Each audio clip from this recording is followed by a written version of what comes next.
Hello बच्चों, तो आज हम कर रहे हैं इंट्रोडक्शन ऑफ पॉलिटी। तो जैसे कि हमने अभी शुरू किया है, यहां देखिए पॉलिटी के अंदर हम बात कर रहे हैं इंडियन कॉन्स्टिट्यूशन, जो संविधान होता है। संविधान एक बुक है, एक रूल है। भारत पर किसका रूल चलता है बताओ? संविधान का। तो भारत में अगर मैं कहूं भारत के राष्ट्रपति का रूल चलता है, तो आप क्या कहेंगे? मैं कहता हूं भारत में उपराष्ट्रपति का रूल चलता है, आप क्या कहेंगे? नो। मैं कहता हूं भारत में नरेंद्र मोदी का रूल चलता है, प्रधानमंत्री का, क्या कहोगे? नो। रूल तो ये है भारत का संविधान, और इसका एक इंट्रोडक्शन होता है। इस इंट्रोडक्शन को हम कहते हैं प्रियम्बल कहते हैं। प्रियम्बल के अंदर हम इसको प्रस्तावना हिंदी में कहते हैं। इसके अंदर सोवरिन होता है। सोवरिन का मतलब है हम 26 जनवरी 1950 को अपना संविधान लागू कर लेते हैं। ठीक है, तो लागू कर लिया, इसका मतलब हमने अपना नियम बना लिया है, और इस दिन हम बन गए सोवरिन, संप्रभु, हम प्रभु। ठीक है ना, तो इसे कहते हैं हम प्रभु। दूसरा पॉइंट इसके अंदर क्या है? सेकुलर। एक मिनट मैं दोबारा बताता हूं। संप्रभु मतलब हमने अपने रूल बना लिए, अब बाहर की कोई शक्ति इसमें इंटरफेरेंस नहीं कर सकती, हस्तक्षेप नहीं कर सकती। सेकुलर होता है भारत का संविधान किसी भी धर्म को नहीं मानता, पंथ निरपेक्ष संविधान है। फिर है सोशलिज्म, समाजवाद कहते हैं इसको, और समाजवाद का मतलब सभी के लिए समान अवसर। हमारे देश के अंदर जो संसाधन होते हैं वो सभी संसाधन सबके लिए हैं, और सभी को समान अवसर उपलब्ध कराए जाते हैं। आप कोई ग्रुप डी में लगना चाहता है, कोई आईएएस बनना चाहता है, कोई पीएम बनना चाहता है, कोई सरपंच बनना चाहता है, तो सब कुछ आपके हाथों में है। तो पब्लिक के हाथों में सारे अवसर हैं, जिसमें जो क्वालिटी है वो ले सकता है। तो उसके बाद ये सोशलिज्म हो गया। अब डेमोक्रेसी। डेमोक्रेसी जनता का राज, जनता का शासन। तो जनता का राज और जनता का शासन, इसे हम लोकतंत्र कहते हैं, लोकतंत्र। फिर है रिपब्लिक, गणतंत्र। जनता के द्वारा चुने गए प्रतिनिधियों के द्वारा देश के प्रमुख का चुनाव होता है, राष्ट्रपति का। तो इस व्यवस्था को हम क्या कहते हैं? गणतंत्र प्रणाली। ये आपका इंट्रोडक्शन है, आप नोट कर रहे हैं। ठीक है, अब देखिए भारत के संविधान में कितने भाग हैं। पहला ये, आखिरी अंतिम ये है, ये पहला भाग और ये आखिरी भाग। इस भाग के अंदर 1 से 4 अनुच्छेद है।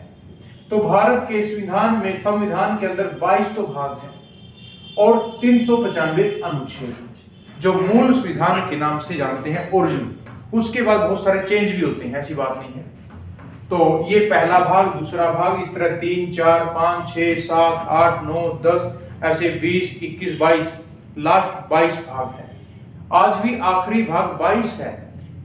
आपने सुना होगा अमेंडमेंट होते हैं, चेंज होता है, और चेंज के बाद आप देखेंगे कि इसके अंदर कुछ ऐसे भाग जुड़े हैं। उसको बताता हूं, पहले बताता हूं। यहां पर एक ऐसा ऑप्शन है जिसे हम कहते हैं शेड्यूल। क्या कहते हैं? शेड्यूल, अनुसूचियां।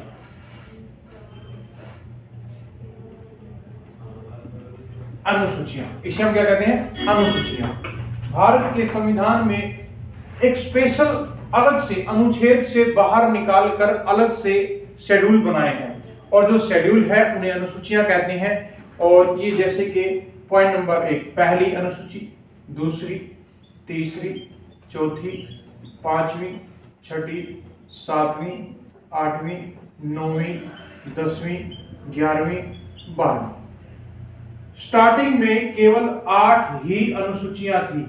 9वीं अनुसूची तो बाद में 1951 में जोड़ी गई, और 10वीं जोड़ी गई 1985 में, 11वीं जोड़ी गई 1992 में, और 12वीं जोड़ी गई 1993 में। 92 93 लिखते हैं नीचे वाली को, लेकिन 93 मान लो आप इसको। नोट कर लो सारी चीजें।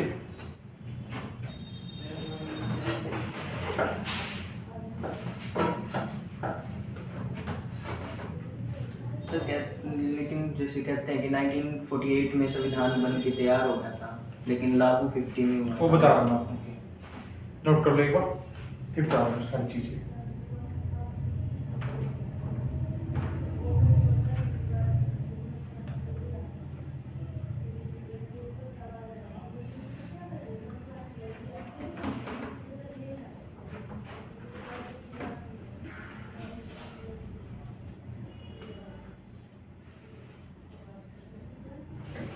देखो,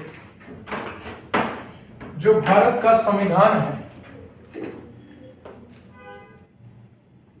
आप सबको पता है 9 दिसंबर 1946 को पहली मीटिंग हुई थी और ये चली, फिर लिखते लिखते संविधान पहुंच गए हम 26 नवंबर 1949।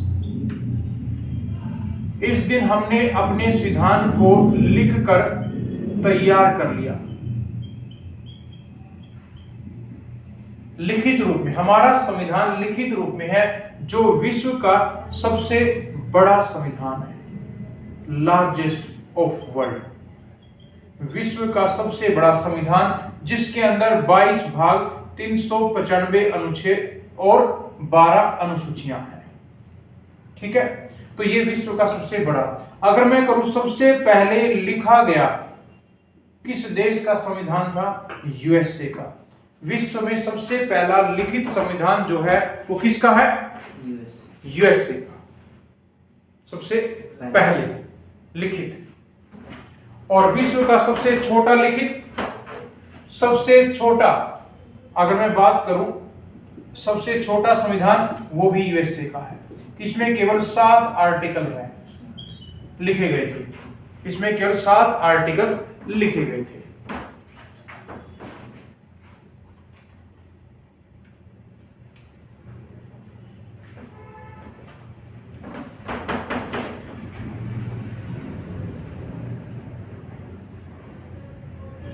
इसमें केवल 7 आर्टिकल। और भारत का संविधान विश्व का सबसे बड़ा लिखित संविधान है।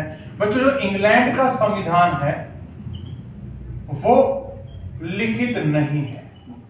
वहां पर मीटिंग होती है, डायरेक्ट बैठते हैं, बात करते हैं, रूल बनाते हैं, चलो। लेकिन यहां पर संविधान के अनुसार चलते हैं, अलग नहीं चलते हैं। जो संविधान में है उसी कोडिंग।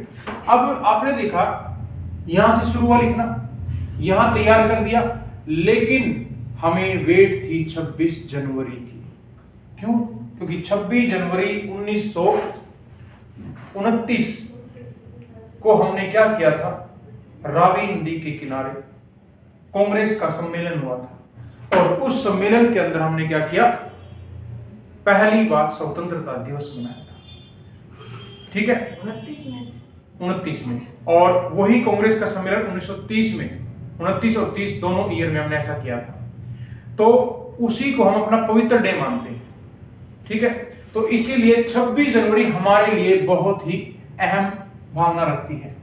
तो इस 26 जनवरी को हमने क्या किया? 1950 को भारत का संविधान लागू किया।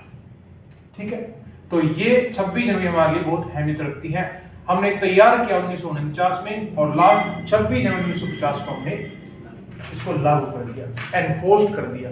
यहां से इसने अपना काम करना शुरू कर दिया। नोट कर लिया? तो ये आज मैंने आपको जो बताया है ये बुक के माध्यम से, ये एक बुक है, इसमें इतने ये इंट्रोडक्शन है, इतने भाग हैं, इतने आर्टिकल हैं, इसके अंदर इतने शेड्यूल हैं। पहले इसमें सिर्फ 8 थे, अब इसमें हो गई 12।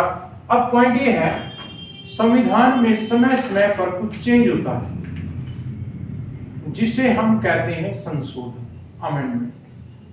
भारत के संविधान में 1951 में पहला संशोधन हुआ। भारत के संविधान में 1976 में 42वां संशोधन हुआ, 42वां।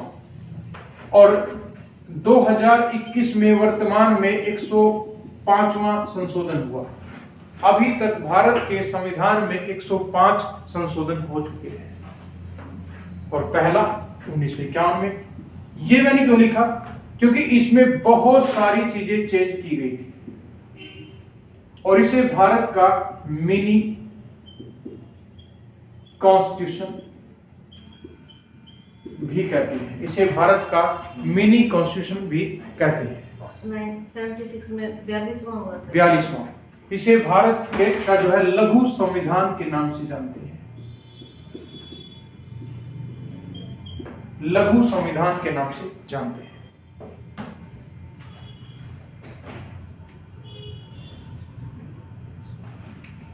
ठीक है। तो इस तरह से क्या होता है, आज 2022 हो गया है और 22 तक भारत के संविधान में जो भाग हैं वो कितने थे? 22। कितने हो गए? 25। लेकिन यहां नहीं पढ़े 23, 24, 25 ऐसे नहीं। इसके अंदर जैसे कि भाग 4 ए जोड़ दिया, जैसे कि भाग 9 ए जोड़ दिया, 14 ए जोड़ दिया, 7वां भाग हटा दिया। इस तरह से यहां पर 22 भाग थे, 25 कर दिए और इसमें आर्टिकल अनुच्छेद जो थे 395 थे, जो 450 के आसपास हो गए। उसके बाद इसमें जो अनुसूचियां थी वो कितनी थी? 8, वो हो गई है 12। किस कारण हुई? संशोधन किया हमने, इसके माध्यम से हमने ये चेंज किया। तो कितनी अनुसूचियां, कितने अनुच्छेद, कितने भाग, what is the meaning of preamble?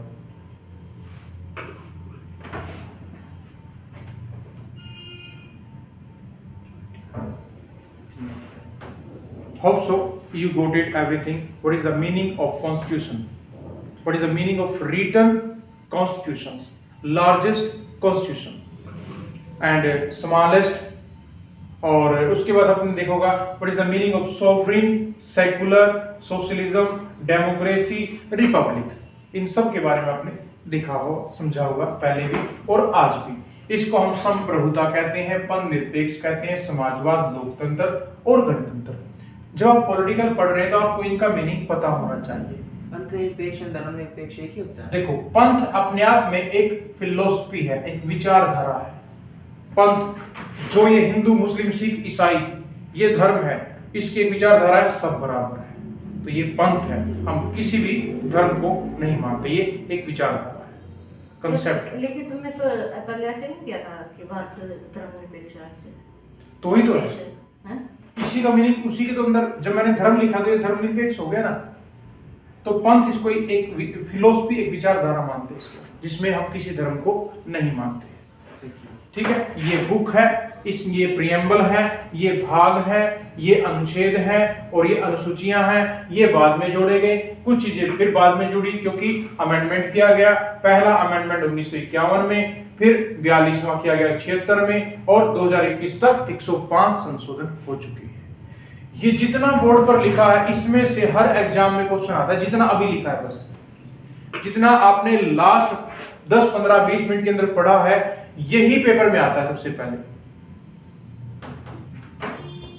तो ये क्या है, आज पॉलिटी के अंदर मैंने एक इंट्रोडक्शन दिया है पॉलिटी का, जो हमारा संविधान है उसका क्या इंट्रोडक्शन है। अब आप जब कभी मूवी देखने जाते हैं, देखा आप जब मूवी देखने जाते हैं तो वहां क्या देखते हो, अचानक गाड़ी से एक व्यक्ति उतरता है और उसके हाथ में एक चाकू है या रिवॉल्वर है, उसने ठा कर दिया और एक दूसरे व्यक्ति को मार दिया। तो फिर नीचे लिखा मिलता है 2 साल पहले, होता है ना ऐसे। तो आज मैंने क्या दिखाया आपको, एकदम से वो रील दिखाई है, वो पिक्चर दिखाई है कि ये है अपना संविधान, ये पढ़ेंगे। अब चलते हैं सैकड़ों साल पहले, काफी वर्ष पहले। ठीक है, इसको साफ करता हूं एक बार और एक पॉइंट लिखिए, historical background of Indian constitution, Bharat के संविधान का इतिहास।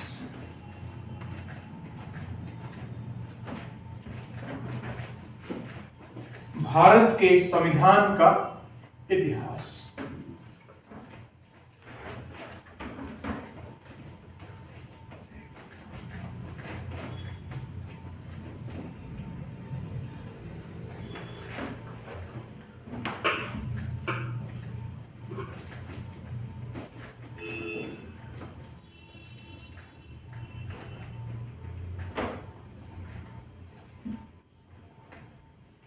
देखिए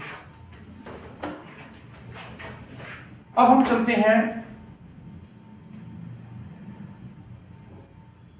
historical background of Indian constitution, Bharat के संविधान का इतिहास। बच्चों, जिसका इतिहास ही नहीं उसका वर्तमान क्या होगा। बहुत बार बच्चे कहते हैं भाई इतिहास क्यों पढ़े, अब पॉलिटी का भी इतिहास पढ़ना पड़ेगा पहले, तब समझ में आएगा कि रियल में हमारा संविधान होता क्या है। तो यहां पर मैं चलता हूं सीधा हमारे इस वर्ल्ड में बच्चों 7 कॉन्टिनेंट है। कितने? 7 कॉन्टिनेंट। अब इन कॉन्टिनेंट के अंदर एक ऐसा कॉन्टिनेंट है जिसका नाम है क्या? यूरोप। यूरोप के अंदर एक यूके है जिसे हम कहते हैं यूनाइटेड किंगडम। यूनाइटेड किंगडम में कुछ ग्रुप है देशों का जिसे हम ब्रिटेन कहते हैं। ब्रिटेन के अंदर ही आता है इंग्लैंड, और इंग्लैंड के अंदर है जिसकी कैपिटल है लंदन। समझे मेरी बात? अब इसको कैसे समझाता हूं मैं। बच्चों 4 देश हैं, एक है इंग्लैंड, एक है स्कॉटलैंड, एक है वेल्स और एक है नॉर्थ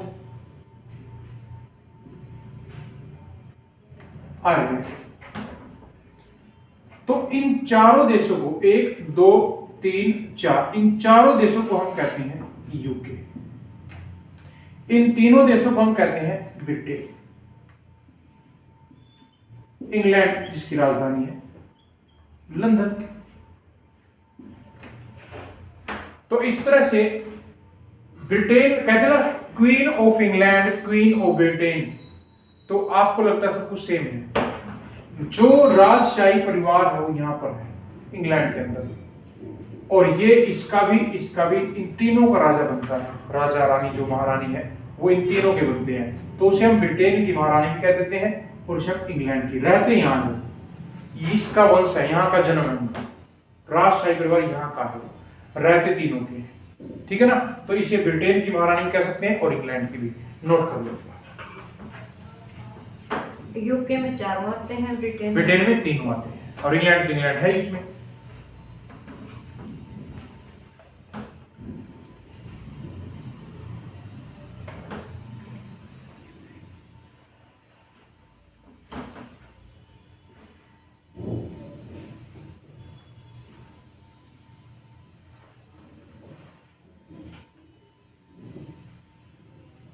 मैंने आपको ये बातें क्यों बताई? क्योंकि आगे हम बात करने वाले हैं इंग्लैंड की। कई बार मेरे मुंह से ये निकलेगा कि ब्रिटेन की महारानी, और कई बार हम कहेंगे इंग्लैंड की महारानी। तो आपके माइंड में एक चीज सेट हो चुकी है, इंग्लैंड ब्रिटेन नहीं की है, लेकिन ब्रिटेन में इंग्लैंड है। इसलिए मैंने यूरोप लिखवाया, यूरोप के अंदर फिर यूके लिखवाया, उसके अंदर ब्रिटेन लिखवाया, फिर इंग्लैंड लिखवाया, फिर लंदन लिखवाया, फिर इसका मीनिंग बताया कि ये होता है।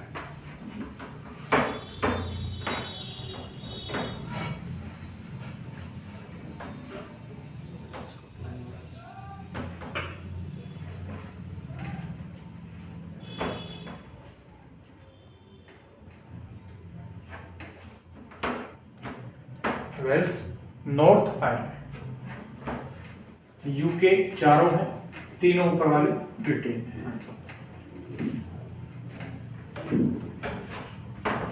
अब देखिए बच्चों,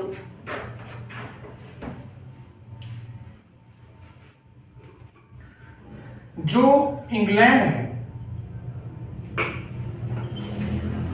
ठीक है, इंग्लैंड के अंदर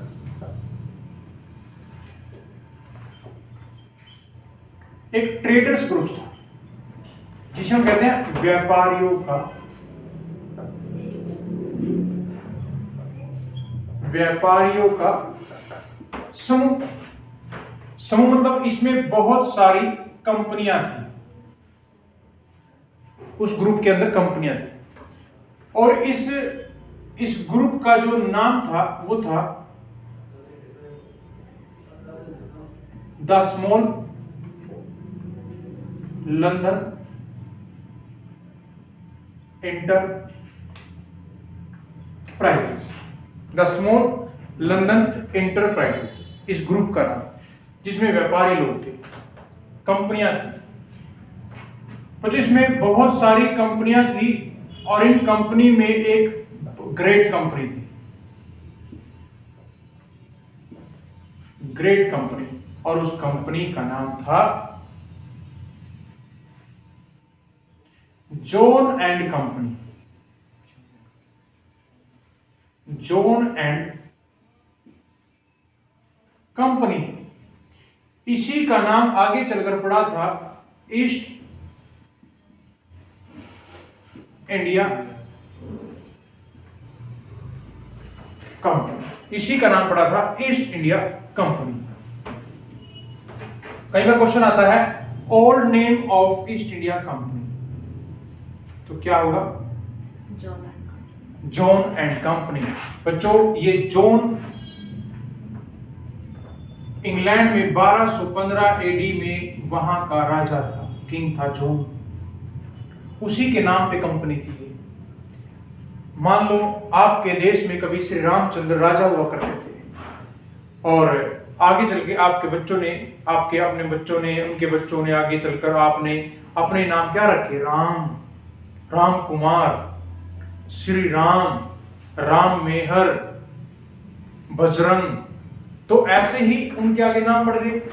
तो ये राजा था इस टाइम पर, जब ये राजा था किंग जॉन, तो इसने पहली बार फंडामेंटल राइट्स के बारे में लिख के दिया था कि किसी के मौलिक अधिकार कैसे होते हैं।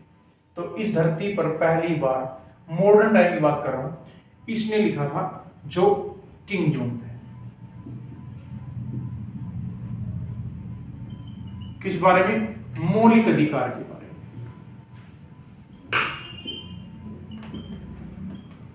मौलिक अधिकार, इसे कहते हैं मैग्ना कार्टा। सुना होगा आपने कभी? मैग्ना कार्टा 1215 में इसने, इसी के नाम पे एक कंपनी थी।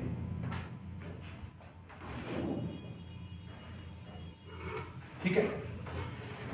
उसके बाद आपने देखा हम इंग्लैंड पहुंच गए हैं, और मैं बात कर रहा हूं 1600 एडी, 1600, 16 वर्ष 1600। आज वर्ष कौन सा है? 2022। मैं बात कर रहा हूं 1600 की। तो लगभग कितने वर्ष पहले की बात कर रहा हूं?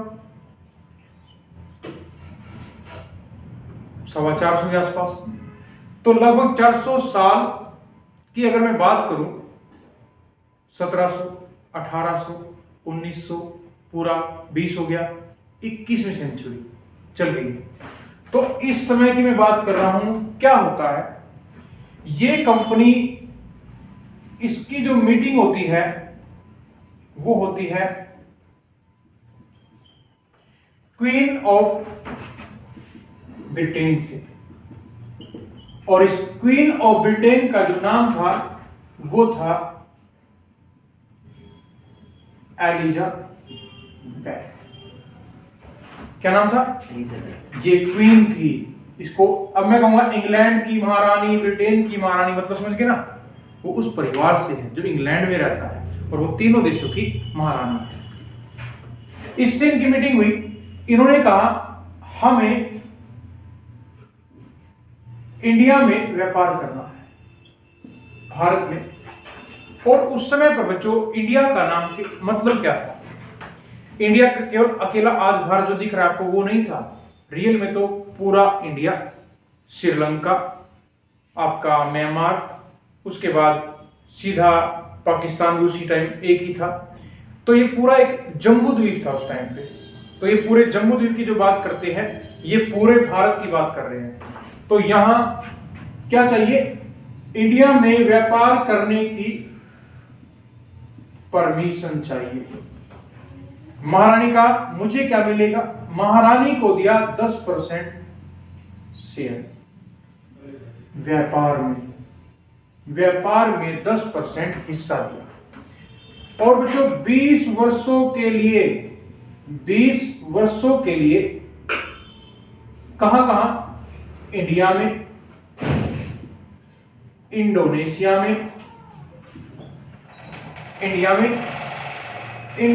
में, श्रीलंका में, इंडिया, इंडोनेशिया, श्रीलंका और अरेबियन कंट्री, अरब सागर के देशों में व्यापार करने के लिए इन्होंने परमिशन प्राप्त की 20 सालों के लिए महारानी से। हम बात कर रहे हैं इंग्लैंड में, भारत के संविधान का इतिहास की बात कर रहे हैं। वहां एक ग्रुप था व्यापारियों का जिसमें बहुत सारी कंपनियां थी। उस कंपनी जो थी उस ग्रुप का नाम था द स्मॉल लंदन इंटरप्राइजेस, और उसमें एक महान कंपनी थी, great company, John and company. John एक राजा था उस टाइम, कभी पहले 1215 में, और उसी ने मौलिक अधिकारों के बारे में लिखा था जिसे मैग्ना कार्टा कहते हैं। जॉन एंड कंपनी का ही जो नया नाम पड़ा वो था east India company. East Indian company नाम पड़ा। तो 1600 एडी में मीटिंग होती है महारानी के साथ, और महारानी से मीटिंग होती है तो व्यापार की परमिशन मिली। 10% हिस्सा किसका? महारानी का। बाकी इनका 20 वर्षों के लिए परमिशन कहां मिली? इंडिया में, इंडोनेशिया में, श्रीलंका में, अरब सागर के देशों में। नोट कर ले एक बात, अरब सागर के देशों में।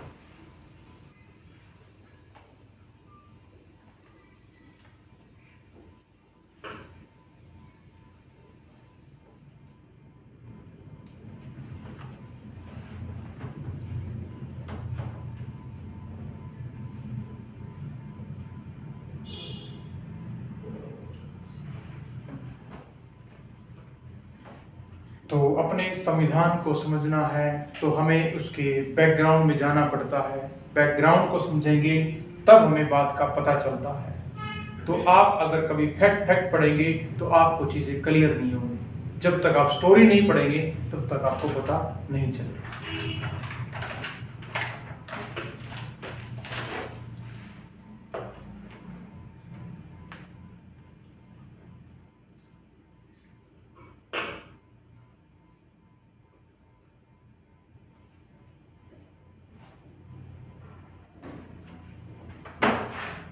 फोटो दे दो। ओके।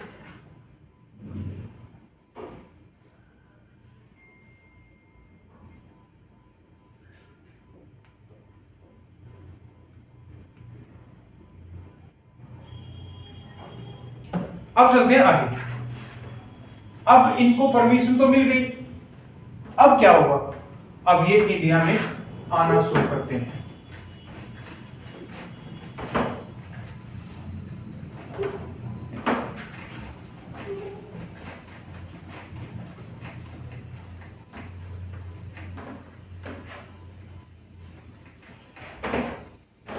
देखो बच्चों क्या होता है, 1607 में ईस्ट इंडिया कंपनी का एक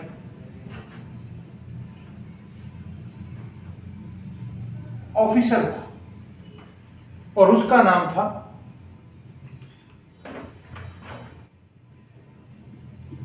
कैप्टन जेम्स हॉकिंग्स। ये था कैप्टन जेम्स हॉकिंग, और ये 1607 में इंडिया में पहुंचता है। कहां पर? जहांगीर के दरबार में। जहांगीर के दरबार में आ जाता है।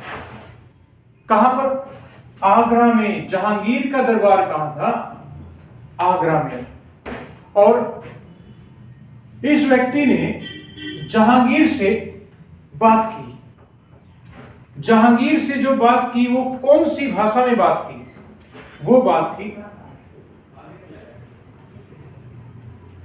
फारसी भाषा में। किस भाषा में? फारसी भाषा में। अब बहुत बड़ी बात है बच्चों, आज कुछ बच्चे विदेश की तरफ अपना मुख मोड़ रहे हैं, कारण वहां की लग्जरी लाइफ। आप बताता हूं, जब हम बात करते 1607 की, तो उस टाइम पर ये सारे अंग्रेज आइल्स की तैयारी करते थे। आज आप विदेश जाने के लिए क्या करते हो? आइलेट्स की तैयारी करते हो, आइल्स की तैयारी करते हो। आइलेट्स बोलते हैं इसको, आइल्स बोलते हैं वैसे। तो उसकी तैयारी जो करते हो, फिर आप विदेश जाते हो, इसका मतलब है वहां की भाषा सीख कर आप पैसा कमाने के लिए जाते हो। और बात है कुछ ही वर्षों पहले ये सभी अंग्रेज लोग, यूरोप के लोग, अमेरिका के लोग आइल्स सीखकर, भारत की भाषा सीखकर भारत में आते थे। क्यों? पैसा कमाने। भारत विश्व का सबसे अमीर देश रहा है और आने वाले समय में होगा भी। इसको इतने लोगों ने लूटा और फिर भी ये अपने पैरों पे खड़ा है।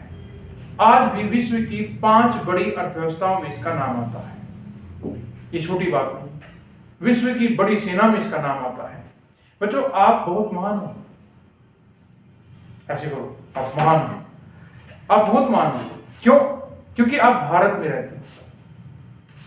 जब विश्व में लोग शिकार कर रहे थे, कच्चा मांस खा रहे थे, आप लोग ग्रंथ लिख रहे थे, आप वेद लिख रहे थे, आप पुराण लिख रहे थे, और वो लोग कच्चा मांस खा रहे थे। जिसे आप इंग्लिश भाषा जरूरी नहीं है, लेकिन होनी चाहिए। भाषा ज्ञान हमें होना चाहिए, लेकिन अपने संस्कारों खत्म करके कहीं भागना वो सही नहीं होता। जब तक आपका नाम नहीं होगा, आपके इतिहास का नाम नहीं होगा, आप मान लो आपके दादा परदादा का नाम ना रही, आप कौन हो? तो इतिहास तो होता है। आपकी जो जातियां रही है इतिहास अपने हिंदुस्तान में, बहुत बड़ी बड़ी, जो जिसे हम कहते हैं राजपूत, मराठे, जो लड़ते थे आपके लिए, वो भी खत्म हो गई। क्यों? क्योंकि हम सबने मिलके काम नहीं किया, हमारा ध्यान कहीं और चला गया, हम किसी और को सहारा दे रहे थे और अपनों को डुबो दिया, और आज हम कहां तक पहुंच गए हैं। तो विदेशी लोग आइल्स की तैयारी करके भारत में आ रहे हैं, और कैप्टन हॉकिंस ने जहांगीर से फारसी में बात की। अब सोचो, कोई अंग्रेज या अंग्रेजन आ जाए आपकी क्लास में, तो आकर आप सोचो, अरे वाह, ये तो इंग्लिश बोलेगी, और वो कहेगी, और हरियाणा वालों क्या हाल चाल है थारा? तो आपको कैसा लगेगा? अच्छा लगेगा आपको, क्योंकि आपकी भाषा में बात कर रहे हैं। तो वो अंग्रेज बड़े कमीने थे, उनको पता है यहां के लोगों को कैसे इंप्रेस करना है, प्रभावित करना है। तो उन्होंने क्या किया? फारसी भाषा में बात की। और जैसे ही इसने बात की, जहांगीर ने कहा, मुकैम्बो खुश हुआ। अब मुकैम्बो खुश हुआ मतलब, बोल तुझे क्या चाहिए? सरकार, माय लॉर्ड, मेरे भगवान, मुझे तो, मैं तो एक व्यापारी हूं, छोटा मोटा सा, मुझे सामान रखने के लिए एक गोदाम चाहिए। जाओ, जिले सिमरन अपनी जिंदगी।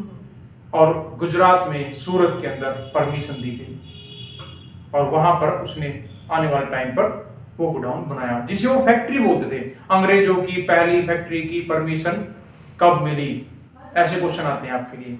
तो आपको बताना चाह रहा हूं कि आइल्स जो है वो भाषा सीखी जाती है, और विदेश में काम करने के लिए जाते हैं लोग। ऐसे हमारे भारत में आते थे। भारत की करेंसी सबसे ऊपर थी। भारत के जो व्यापार में, जो आप सर्दियों में वो स्टोल ओढ़ते हैं, शॉल ओढ़ते हैं, उस पर जो कलाकारी होती है, वो मोती लगाते हैं, तो वो चीजें हमारे इतिहास में पहले से ही है। इत्र, परफ्यूम यूज करते हैं हम। हमारे महिलाओं ने प्राचीन काल से ही फूल की, फ्लावर्स की पंखुड़ियां उतारकर उसका रस निकाला, जिसे इत्र बनाया। जब विदेशी लोग आए, अरे वाह, ये तो इतने ज्ञानी लोग हैं, ये तो महान लोग हैं, और उन्होंने इन चीजों को अपने लिए यूज किया। यहां 10 रुपए की चीज खरीदी और वहां जाकर 500 की बेच दी, मोटा मुनाफा हो गया, और वो खुश हो गए। और फिर उन्होंने स्टार्टिंग में हाथ जोड़े, पैर पकड़े, तलवे चाटे, जो मर्जी हुआ, और अपना हक जो उनका था ही नहीं वो लिया।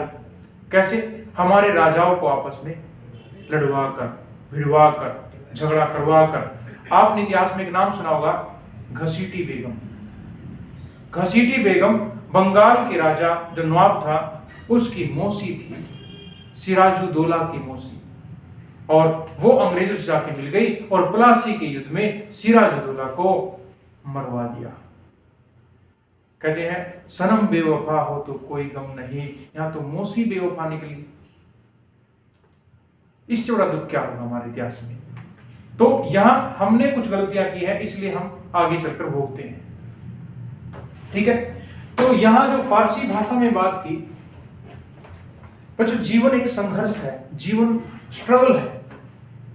आज कहते ना कि आप अगर आज मुस्कुरा रहे हैं तो ये भी एक कर्ज है, आपको चुकाना होगा। इस धरती लोक पर जो भी आता है उसको स्ट्रगल से गुजरना पड़ता है। सीता माता भी धरती पर आती है और अपने पिछले किसी कर्मों के कारण किसी वजह से यहां धरती पर भी जंगलों में समय बिताती है, उसको राजपाट मिल ही नहीं पाया। तो ऐसा ही संघर्ष अपने जीवन में होता है। जो आप धरती पे आए हैं तो आप किसी ऋण को चुकाने आए हैं, ऐसा नहीं है कि आप नहीं चुका पाएंगे, चुका पाएंगे आप, लेकिन आपको स्ट्रगल करना है, आपको लगातार पढ़ना है और धीरे धीरे आगे बढ़ना है। ठीक है, तो फारसी भाषा में जब जहांगीर से बात हुई तो ये खुश हुआ। इसी के दरबार में एक व्यक्ति था, एक रिश्तेदार जहांगीर का, उसको चोट लग गई और क्या किया, उसके पैर में मालिश कर दिया अंग्रेज ने। आप शिमला घूमने जाते हो तो आप क्या करोगे, अपने बैग में क्या रखोगे, सारी दवाइयां जो आपकी जरूरत की है, आपकी जरूरत का सामान। वो तो 7 समुद्र पार से आए थे तो उनके बैग में सब सामान था, और उसकी मालिश की और जल्दी आराम हो गया। वो भी खुश हुआ, उसने राजा के सामने तारीफ कर दी, उसकी और भी जगह बन गई, तो उसकी काफी इज्जत हुई भारत के अंदर। तो फारसी भाषा में जो बात की उससे इसका इंट्रोडक्शन हो गया, सारी बातें हो गई। और फिर क्या होता है, जो जहांगीर है ये कहता है तुझे सूरत में फैक्ट्री बनाने की परमिशन दी जाएगी। यस किया उसने, दी नहीं, दी जाएगी, पहला पॉइंट। दूसरा पॉइंट, जहांगीर ने क्या किया, इसको एक पद दिया, पोस्ट, किसमें, अपनी सेना में। उस पोस्ट का नाम है 400 जात 400 सवार, 400 जात और 400 सवार। उसके अलावा क्या किया, इसने इसको एक उपाधि दी। जहांगीर ने अंग्रेज को एक उपाधि दी, उस उपाधि का नाम क्या है,